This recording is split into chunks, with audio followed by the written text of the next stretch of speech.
نحمده ونصلي على رسوله الكريم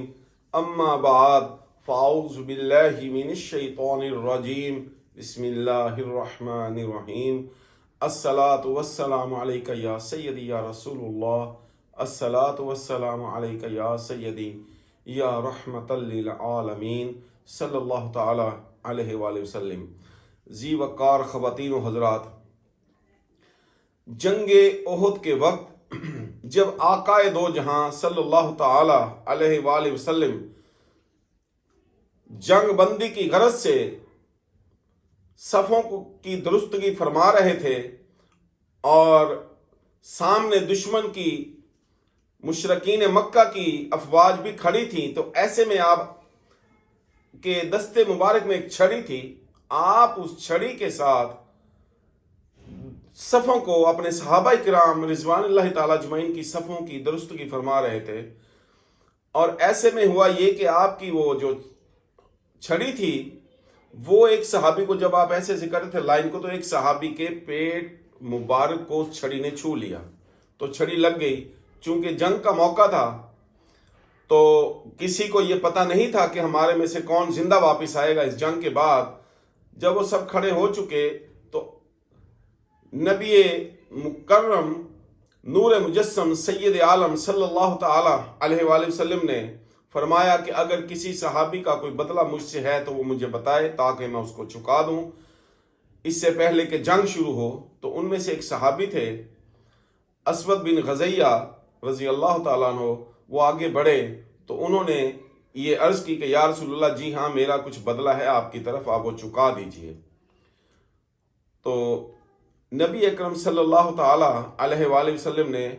اس سے پوچھا کہ بتاؤ تم کیا چاہتے ہو؟ تو اس صحابی نے آپ سے عرض کی کہ یا رسول اللہ صلی اللہ تعالی علیہ وآلہ وسلم، آپ اپنے شکم اطہر سے، پیٹ مبارک سے اپنے کرتا مبارک کو اوپر اٹھائیے۔ جب آپ نے وہ کرتا مبارک اپنے پیٹ مبارک سے اوپر کیا، اپنے شکم اطہر سے اوپر کیا، تو اس صحابی نے آگے بڑھ کر آپ کے شکم اطہر کو چوم لیا، اور آپ بڑے حیران ہوئے۔ دیگر صحابہ کرام بھی بہت حیران ہوئے کہ تو کوئی بدلہ لینے کی بات کر رہا تھا، تو یہ تو نے کیا عمل کیا؟ تو اس صحابی نے کہا کہ یا رسول اللہ صلی اللہ تعالی علیہ وآلہ وسلم، یہ آپ ہی کا فرمان ہے کہ انسان اس دنیا میں، اس جہان میں جس کے ساتھ محبت اور عقیدت رکھے گا، اس کا حشر بھی آخرت میں اسی کے ساتھ ہوگا۔ اب یہ بات انتہائی قابل غور ہے کہ جنگ کا سماں ہے اور صحابہ کرام یہ بخوبی جانتے ہیں،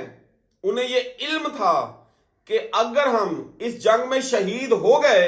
تو ہم سیدھے جنت میں جائیں گے، اللہ تعالیٰ ہمیں جنت میں جگہ عطا فرمائیں گے۔ اس کے باوجود انہوں نے کیا ان کا عقیدہ کیا تھا؟ انہوں نے وہ کیا کہ صرف انہیں جنت نہیں چاہیے تھا، جنت نہیں چاہیے تھی، بلکہ انہیں قرب مصطفیٰ صلی اللہ تعالی علیہ وآلہ وسلم کی بھوک تھی۔ قرب مصطفیٰ صلی اللہ تعالی علیہ وسلم مقصود تھا اس جہاں میں بھی اور آخرت میں بھی۔ اب آپ اس سے اندازہ لگائیے کہ جنت بھی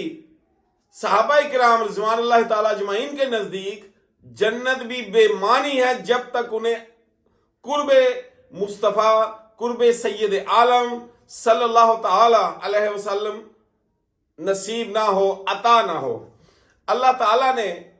خود ہمیں اپنے قرآن پاک میں اپنے پیارے محبوب کے ادب کے اسلوب بتائے ہیں، آداب سکھائے ہیں۔